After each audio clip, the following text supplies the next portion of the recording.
intelligent talk that's sure to raise the IQ. Here's Guy Wayman, Ben Brunson, and Frank Vernuccio, Inside the News. Welcome back to our segment of Inside the News, where we deal more with international items here. Frank Vernuccio, Ben Brunson, myself, Guy Wayman. Well, over the weekend, the past weekend, we saw that there were some ships that came perilously close to Alaska. We're talking Russia. We're talking China. They said it was war games, and so we were just kind of doing, just kind of some maneuvers. But yet, I think, and I'm going to throw this out there, Ben, we're going to toss it to you first. I think that there is something to do with that balloon that went over, and China knew, we could do this, we can do this, we can do this, and all that information was shared. I might be wrong, but Ben, am I wrong or am I right?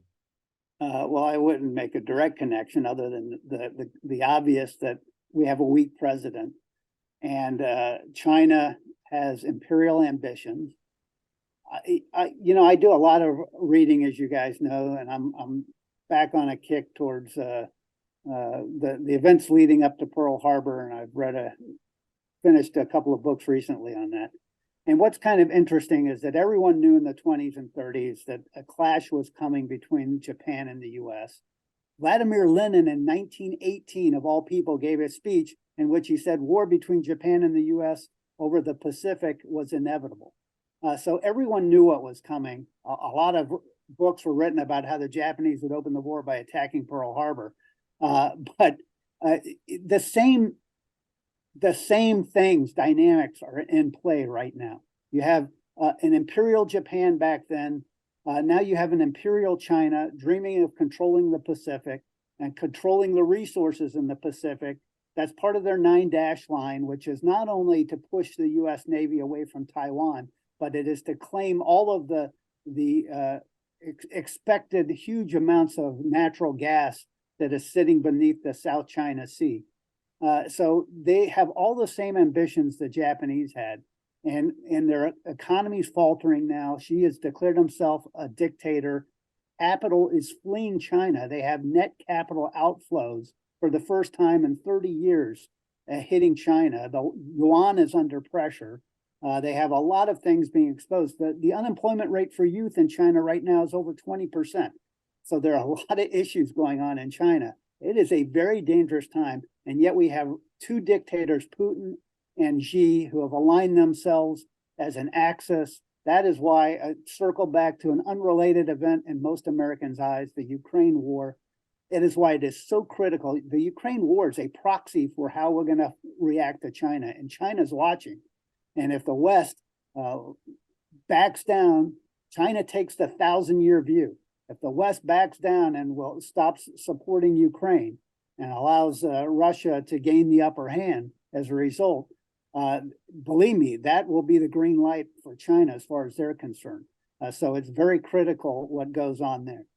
I want to get to Frank, but I do have a question for you, Ben, because I just saw in the news that China is now signaling deflation. Is that what you're talking about? Well, that is one of the issues that they face, this potentially deflationary environment. They have a huge debt crisis among municipal entities, which they issue debt through private companies they set up, but they have massive debt issues. There are lots of issues on whether their GDP is real or not.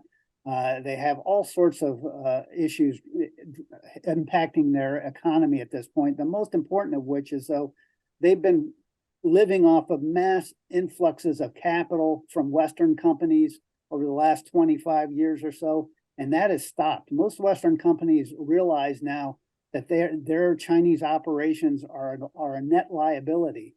And not everyone feels that way, but it's true for many companies, and they're looking for ways to get out or to lower their exposure. And this is death for the Chinese economy. Exports are falling rapidly from China. So everything is bad news for Xi. And that is a very dangerous situation, because that's the scenario in which you look outward and create you wage war outward to unite the country behind your leadership. Okay, Frank, we have teed it up so wonderfully for you. Take it off.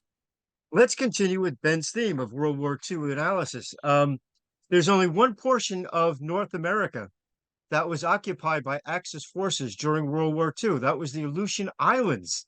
The Japanese forces actually occupied part of the Aleutian Islands. So this is a well-trod path. Segue even into our next topic. How did World War II begin in Europe? It began with an invasion of Poland by Russia on one side and Germany on the other. What's happening now? Russian proxy forces, Wagner Group, are massing in Belarus, and the Poles are deeply concerned that they're about to attack part of the Polish border. So we're seeing the start of World War II replayed in the 20th century, precisely.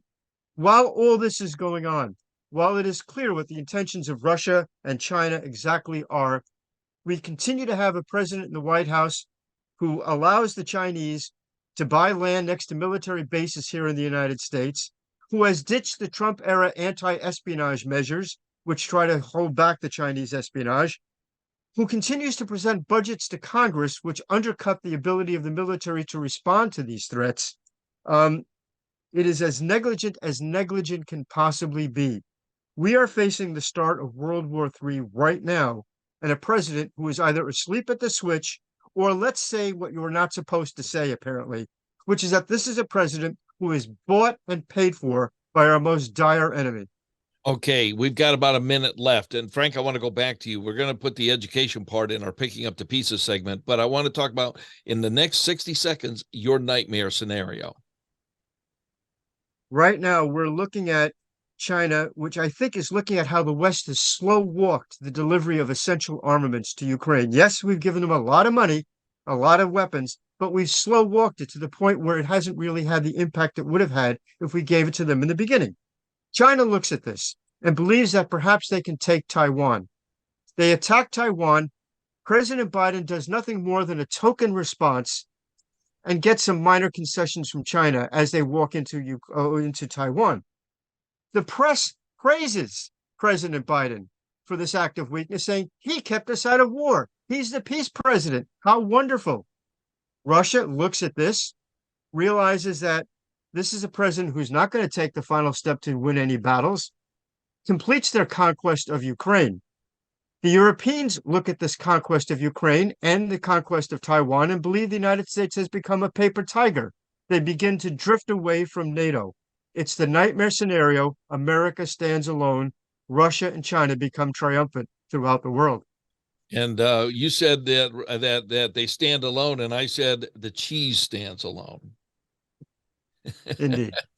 All right, we're going to take a time out. We'll be back on the other side. We're going to talk about these Gold Star families. It just breaks your heart. This is Wayman Brunson and Vernuccio, Inside the News. We'll be back. You're listening to Wayman Brunson and Vernuccio, Inside the News.